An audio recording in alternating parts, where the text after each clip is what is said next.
start the lecture. It is my privilege to co-chair this session with Professor Yaccoub on my right hand, who is the Chief of Cardiology at Shams University, and Professor Muhammad, who is Professor of Medicine and an authority in diabetes at Cairo University.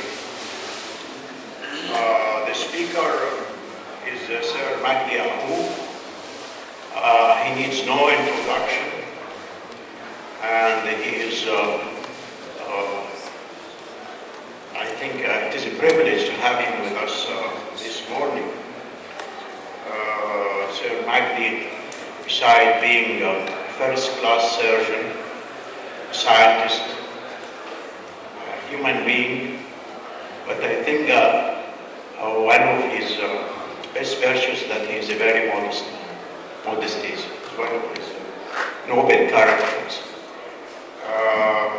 Sir Magdi now is moving from the area, or not moving it, he's adding to the science of surgery, another science of molecular biology, and through his intelligence and looking to the future, he thinks that we can induce myocardial regeneration and repair. This is something like a dream. Is it possible to do that? Is it possible to help those poor patients with advanced stages of heart failure, where the heart muscle has changed into a bag of scar tissue? Let's listen to Sir Magdi.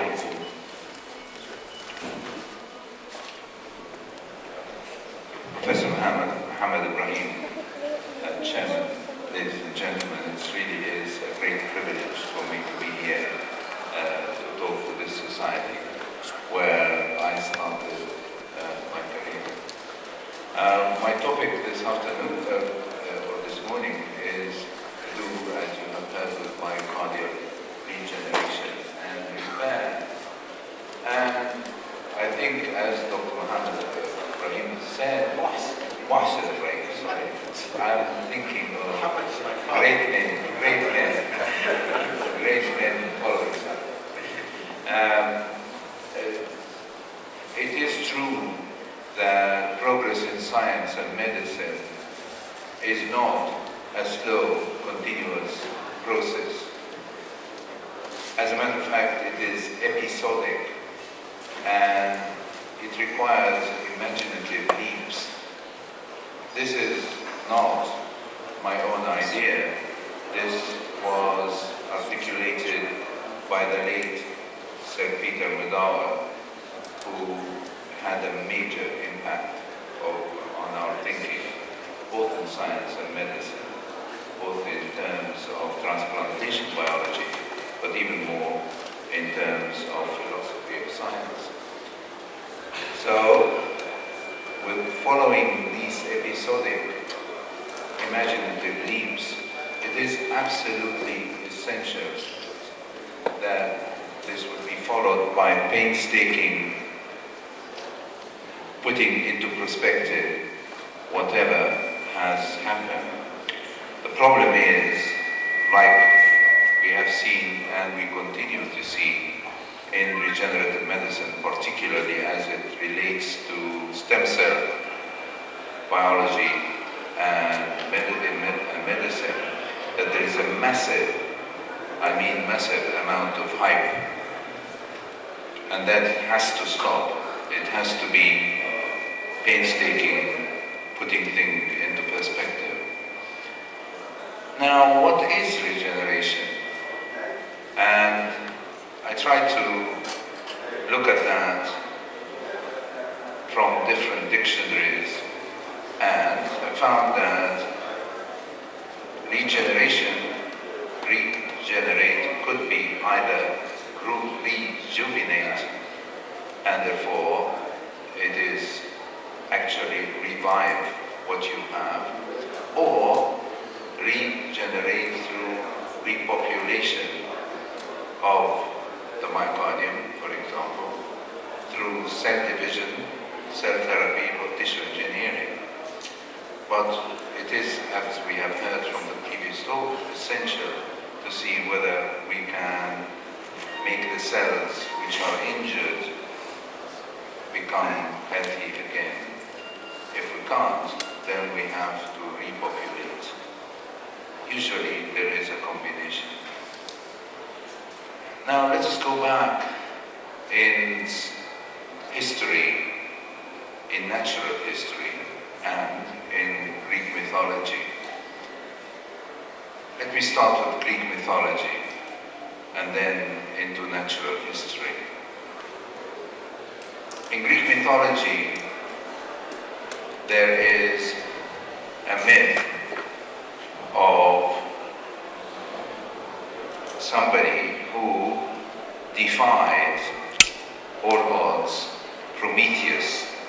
Prometheus could not see people suffering on earth because of cold and darkness in the caves. I submit that what Prometheus saw were people in heart failure, shivering in the caves, as it was, and us being ignorant in dark.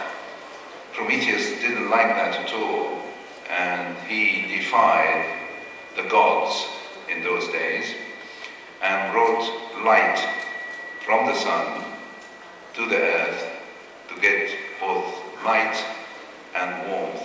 He was punished by having an eagle feed on his liver every morning, but he had fantastic regenerative powers that the liver regenerated the following morning, and Prometheus was fine.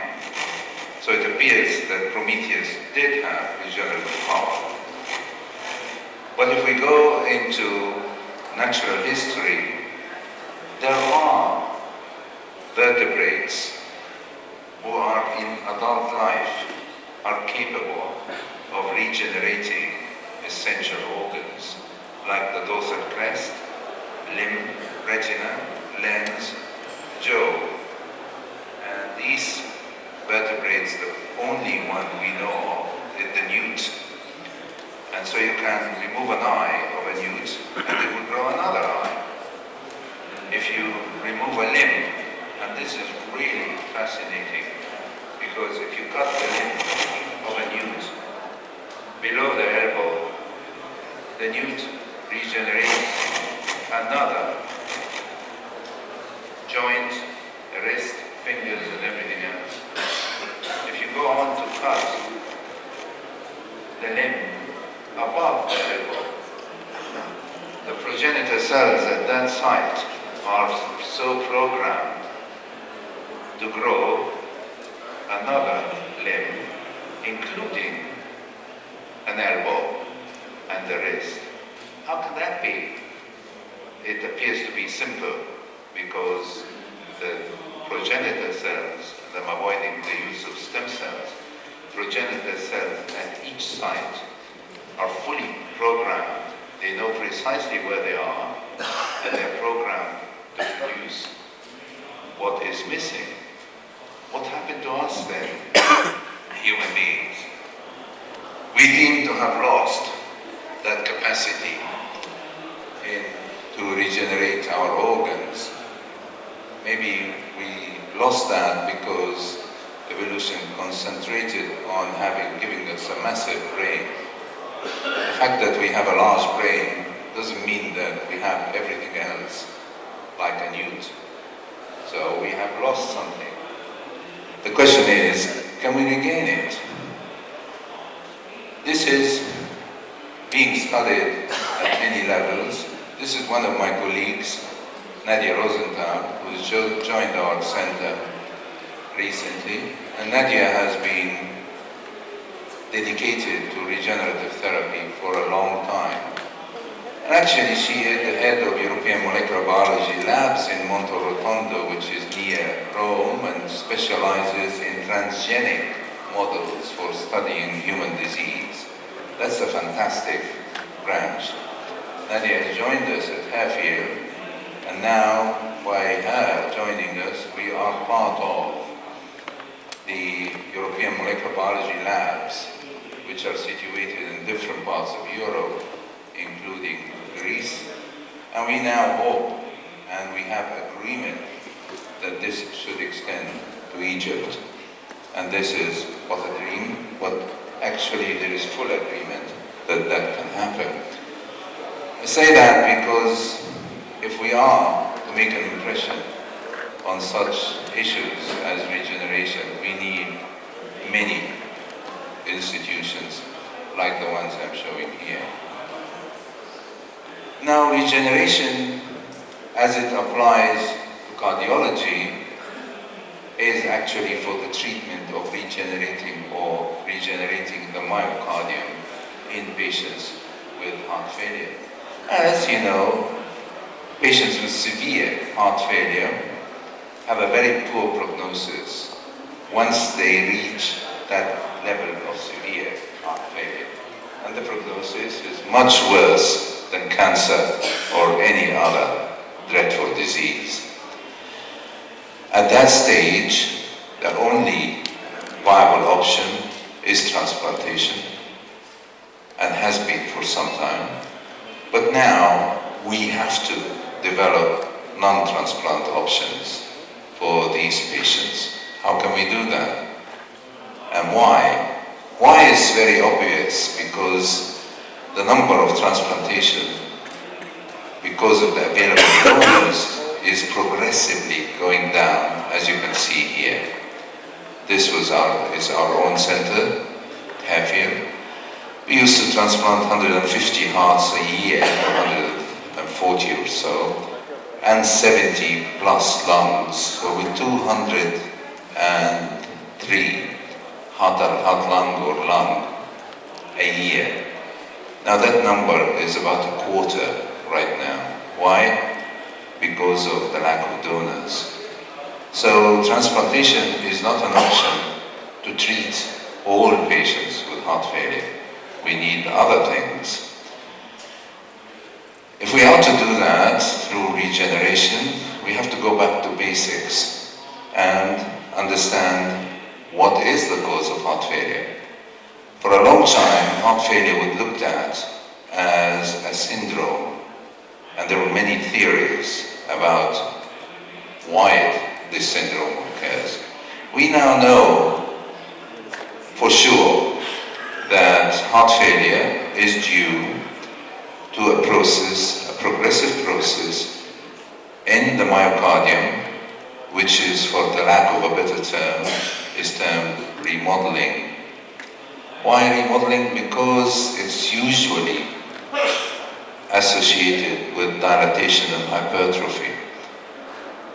And so everything else, change in gene expression, is dubbed remodeling. One of the characteristics of remodeling is that it is self-propagating and always progressive in spite of medical treatment until it kills the patient. Up till recently, that was the case. What is intriguing is the fact that this remodeling sometimes, rarely, can retrace its steps through a process called reverse remodeling, and you get regeneration. So it's essential to understand this regeneration through reverse remodeling and what causes it. And can we do that in some sort of a way which we can expect and have in the majority of patients? To do that, we need to understand what happens at myocardial level at the process of remodeling. And when I say at myocardial level, the myocardium consists of several players. One of them, the most obvious, is the myocyte, the contractile cell. But there are at least 3 other components which together are just as important as the cardiomyocyte. And these are the endothelial cells the fibroblasts, the cardiac fibroblasts, which we now know are a chemical factory, and the matrix, which is also very dynamic and controls the myocytes. But if we concentrate on the myocyte and the changes in myocardial cells during heart failure are many and intriguing. The first is, with heart failure, you always get increase in the size of the cardiomyocyte, with increase in the length, but not so much the width or the breadth. That can lead to a variety of changes, including slippage, lack of T-tubules, etc. More about that, because that's something we can measure quite accurately. There are changes in gene expression at cytoskeletal level. When I say cytoskeletal, I include two types of molecules. The sarcomeric cytoskeletal proteins, which take part in the contractile process in the sarcomere, but even more importantly, the non-sarcomeric cytoskeletal proteins, which up till recently we thought that they are only responsible for holding the cell together, the architecture, and transmitting force from the sarcomere to the cell membrane and beyond. But also we learn now that these cytoskeletal proteins act as transduction pathways for delivering messages from the cell membrane to the nucleus and vice versa, and joins to calcium handling proteins and other elements which are essential for the contractile function. And there is massive evidence that cytoskeletal proteins play a very important role in heart failure. I'll show you some examples. Changes in the beta-1 and the beta-2 receptors have been known for some time, but we now learn that the beta-2 receptors are really important and play key roles in heart failure. The work of Bristol initially showed, and Otto Broder in Germany, that beta-2 receptors are spared to some extent during heart failure. They're not downregulated as much. We now know that they actually act through different G proteins, the second messenger for the beta receptors, the GI and the GS.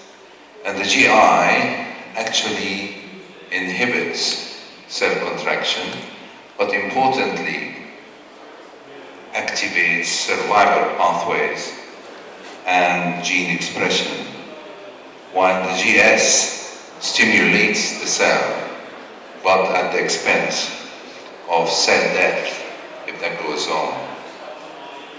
Cytokines have been known for some time.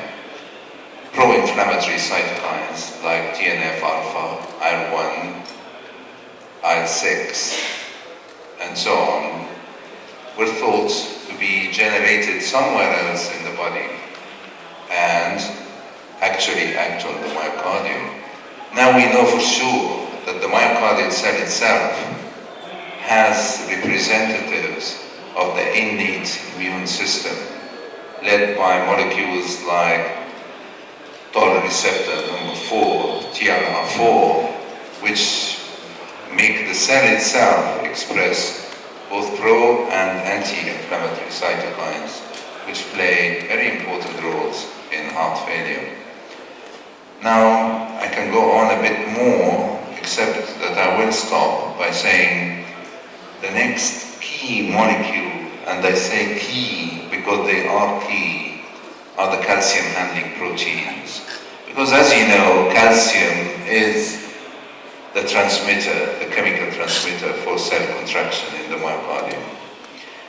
If that is the case, it has to be regulated very, very tightly. I mean very tightly, by a variety of molecules. which control the movement of calcium from outside the cell to inside the cell through L-type calcium channels, but more importantly, inside the cell, between the cytosol and the sarcoplasmic reticulum, through SERCA2 and ryanodine receptors, and this is what causes contraction, but also relaxation. And we now know that perturbation of the calcium handling proteins play a major role in chronic heart failure, but also in dilated cardiomyopathy. For example, if you have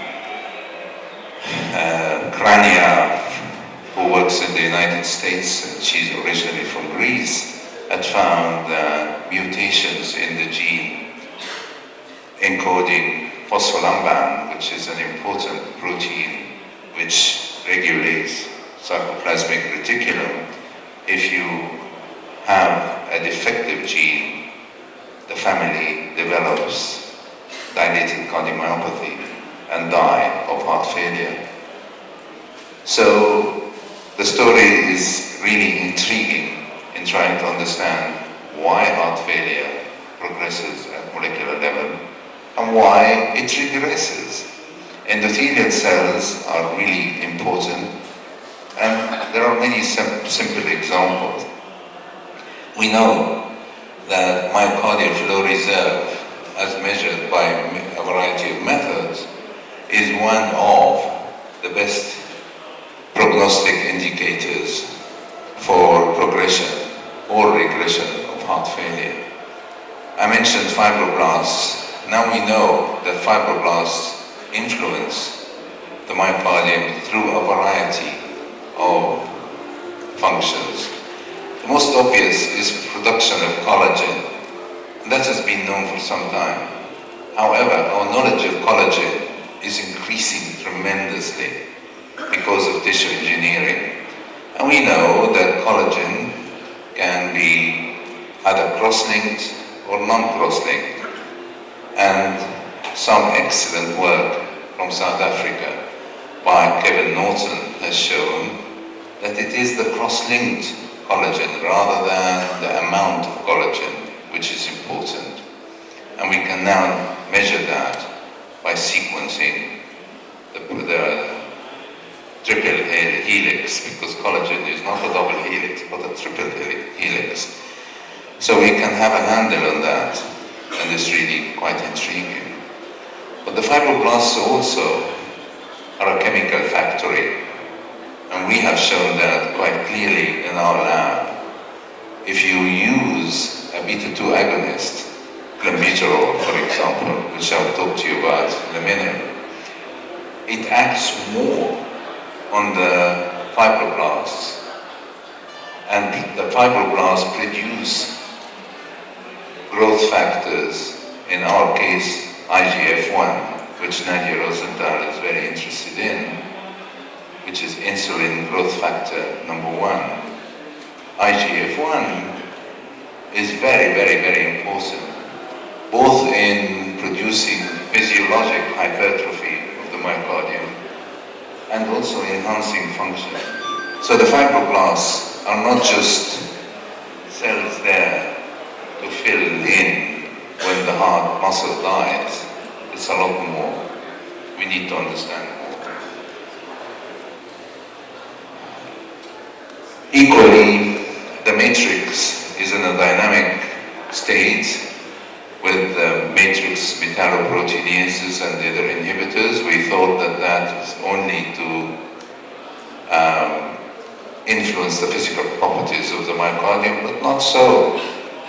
Now we know that the matrix affects almost all functions of the myocytes, including polarity, migration, so cells move because of messages from the extracellular matrix, but actual survival.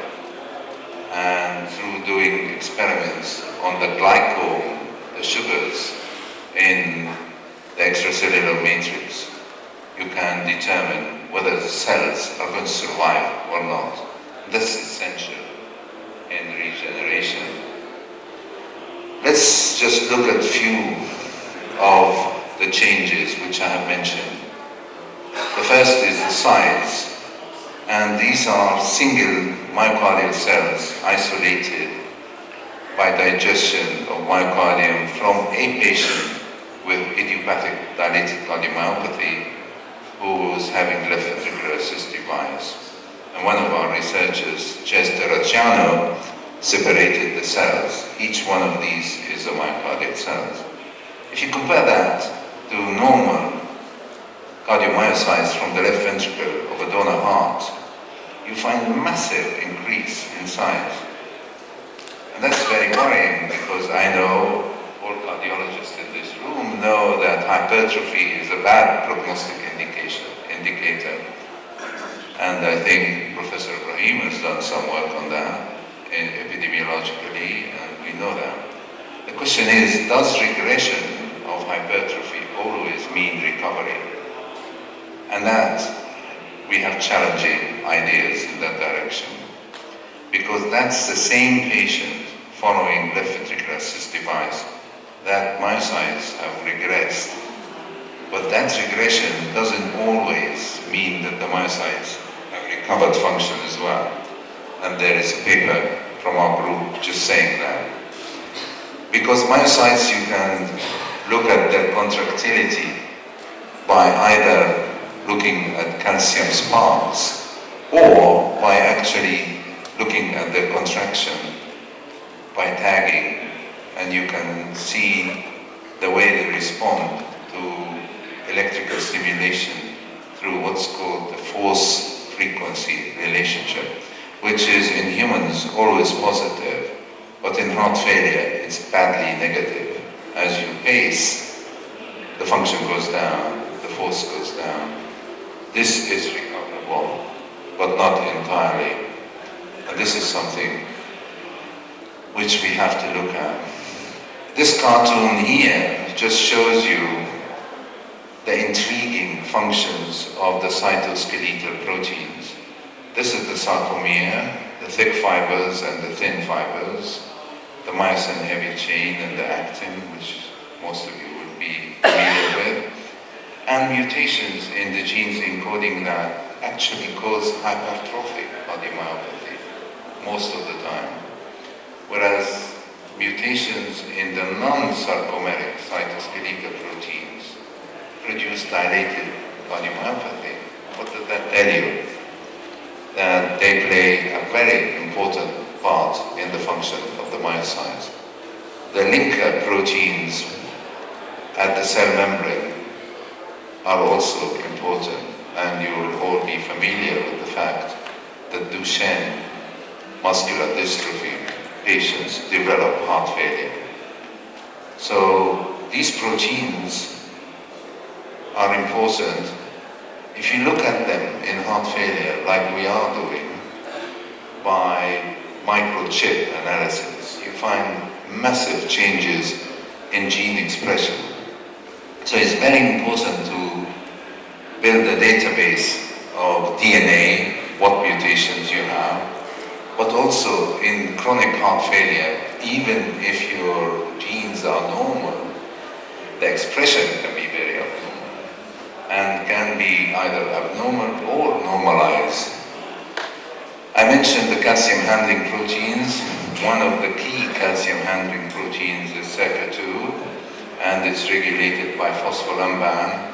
And this intriguing finding by Crania Evangelista Crania from Greece, that mutation in the gene encoding phospholamban produces dilated cardiomyopathy.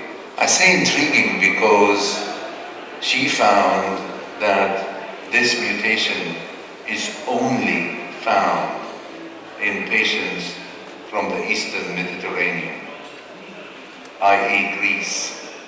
The big question is, does Egypt belong to the Eastern Mediterranean? We had a lot of interactions with the Greeks. Do we have this mutation? A big unknown. So this difference in incidence of different mutations around the world in different populations is a massively interesting thing which we are involved in and hope to provide some answers which could be useful in regeneration. Signaling other calcium handling proteins like the sodium calcium exchanger is important. This is from a study we have performed in looking at the calcium handling protein, and I'll have to accelerate now, I'm running out of time. Electrophysiology, you can study calcium handling proteins by either looking at them by molecular biology or by electrophysiology, and you can see that there are changes in calcium entry, but importantly, one of the most important predictors of recovery or regeneration is increase in the amount of sarcoplasmic reticulum calcium content, diminution in cytokines. I've just mentioned a whole lot of molecular biology of heart failure. What about practical regeneration, which is the title of my talk? Practically, we have tried to apply some of this knowledge for regeneration through two strategies. One is to use left ventricular assist devices, and these are the two we have used. There is a continuous flow of new devices. One of the ones we liked so much is this huge, bulky HeartMate 1, which has a great advantage, in that it's not associated with thromboembolic complications, even though you don't have to use anticoagulants, only aspirin. The other new generation are the impeller pumps. It's very important to understand how they work in interaction with the heart. Time is running out, and we have tried to define that. There are several articles, this have been published in circulation about the interaction. We have used a variety of drugs to have two phases in regeneration. Phase 1 to enhance reverse remodeling, and phase 2 to enhance physiologic hypertrophy through the use of a beta-2 agonist, clenbuterol, which we and others have studied because it's known to have an effect on skeletal muscle, but we looked at its effect on the heart, as you see here in an animal model, or on isolated cells. It produces enlargement, but much more important, organization of the myofibrils, as you can see here. We have also looked at expression of growth factors like IGF-1, and we have monitored a variety of simple physiological parameters, as you can see here, with exercise capacity, with gas exchange, and we've used strict criteria for indicating full recovery. And we went on to show that 70% of the patients who had this therapy had recovery. I will not talk too much about that, because for those of you who are interested in this topic, this series have just been published in New England Journal of Medicine on 2nd of November of last year. So for those of you interested in what happened to our patients, you will find it in New England. The result has been maintained.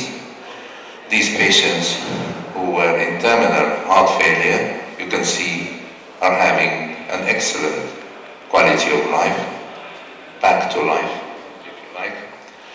And therefore, it appears that induction of recovery through this particular strategy has been very successful, but we have a lot more to do. Time will not allow me what is next to do. There are at least 5 major avenues which we have to look for, like why this happened.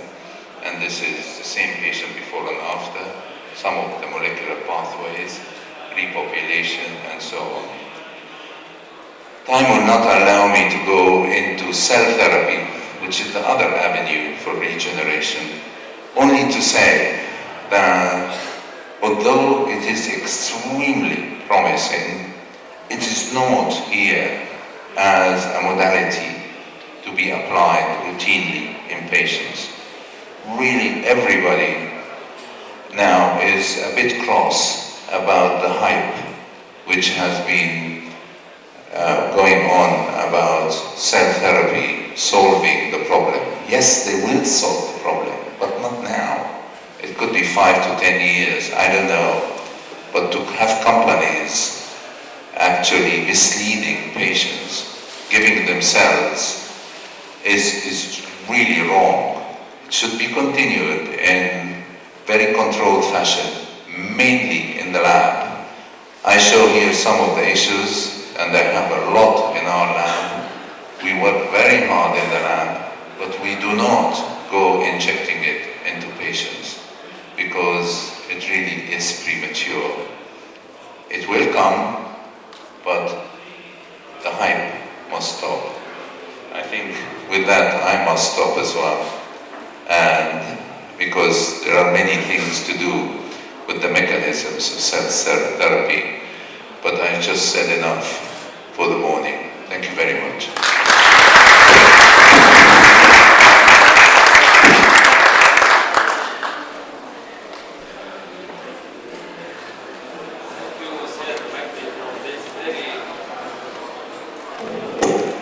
Interesting and illustrative lecture from which I gained much, and I was very astonished to hear from a famous surgeon details regarding the molecular biology of cells. But please, if you allow me, Sir Magdi, to have a small comment regarding the molecules that are playing a role in the pathogenesis of heart failure. You mentioned a long list, but if you allow me to add a question mark about the role of the fatty acid and the fatty acid transport protease and fatty acid inhibitors. So the inhibitors of fatty acid introduction into the cardiac muscle cells. Do these play a role in the pathogenesis and therapy of heart failure or not? Another important player at the molecular level of cardiac muscle cell dysfunction is angiotensin II.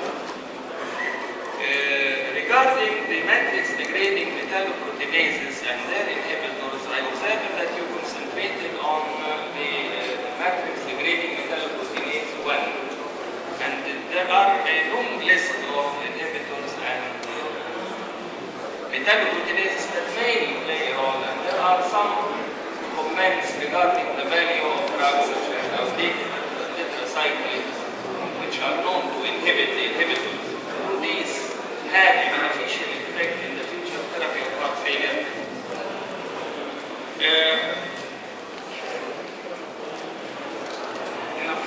Thank you for your challenging question.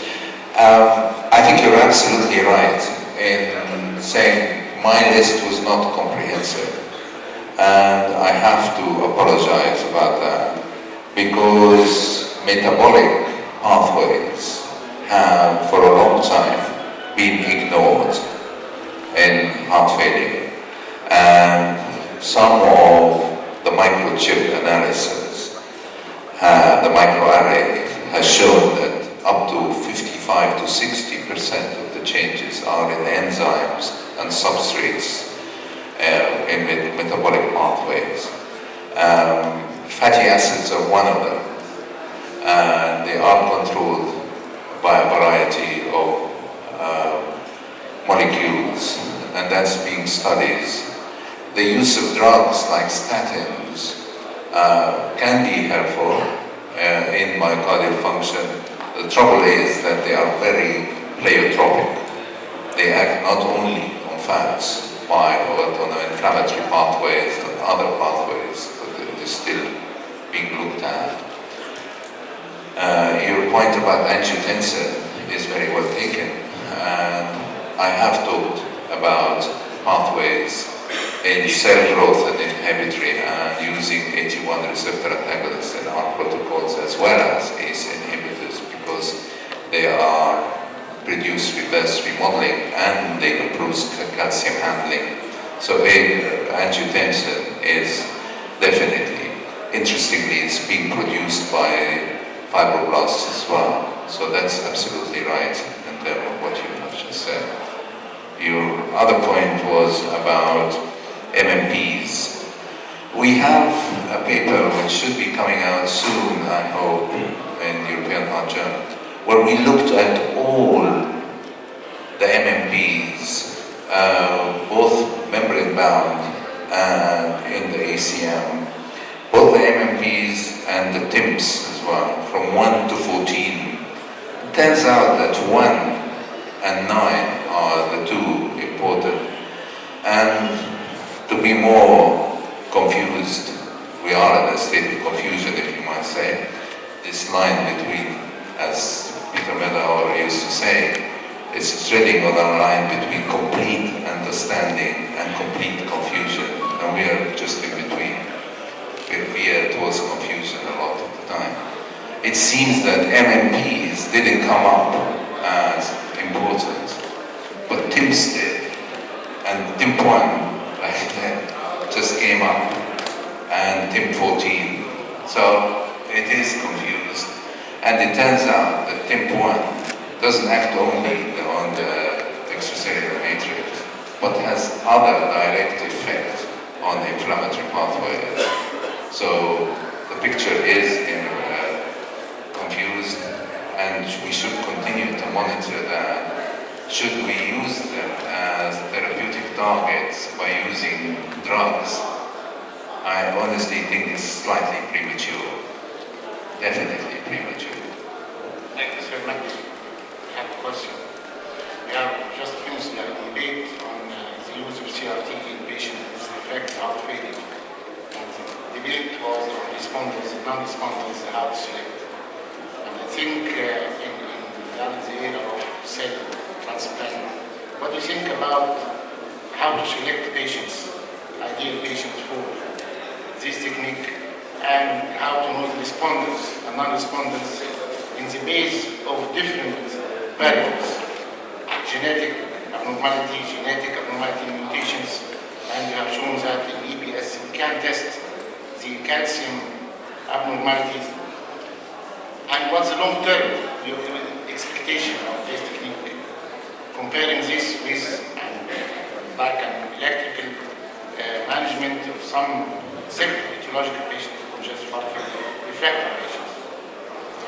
Thank you for, again, yet another excellent question. And that's to do with personalized medicine and the fact that although we are all similar, we are all different in the way of how we respond to treatment, and that pharmacogenomics is a huge area coming in. We really need to do that, but the way to do that is still not fully available because there are no large databases of full gene analysis, genome analysis I should say, looking at all the polymorphisms and the repeats in the different molecules. And now we know not only changes in DNA, which are important, but there is a new group of molecules, the microRNAs, which have been ignored for some time, which could determine sort of how we respond to different therapies. It is an explosive subject, but again, we're not there to actually predict, except there are 2 or 3 examples in transplantation where we know which patients will respond to either azacitidine or not, and we can say that by genetic testing. but the thing is still just starting up. And this is, I have a question. At this stage of knowledge, what are the clinical implications of this information? Is it possible to translate this basic science and all this experimental research into a useful clinical practice that can help our patients? This is the first question. The second question is a practical one. Now, facing a patient in advanced stage of heart failure, stage 4, and he is refractory to more forms of therapy. So short of transplantation, do you have any suggestion to help these patients? Excellent. Thank you for asking a very clinically relevant question, which brings all this knowledge to our patient. I think the most promising is the approach I was just talking about.